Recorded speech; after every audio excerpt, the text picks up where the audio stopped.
exercício de balanço com kettlebell com a perna contrária. Nesse exercício, é importante que a perna com maior apoio seja a oposta da que está com o peso na mão. A posição do tronco é muito importante que ela esteja exatamente em cima do seu pé e não que ela fique assim, ó, deixa o peso na perna de trás. Não é essa posição.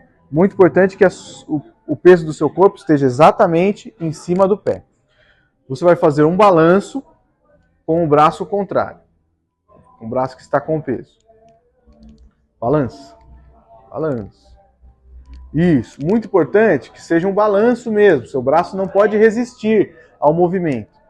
E, nesse exercício, você precisa manter o tronco extremamente estável e não deixar que ele balance assim como ele está fazendo. Então, mantenha o tronco estável e realize o balanço.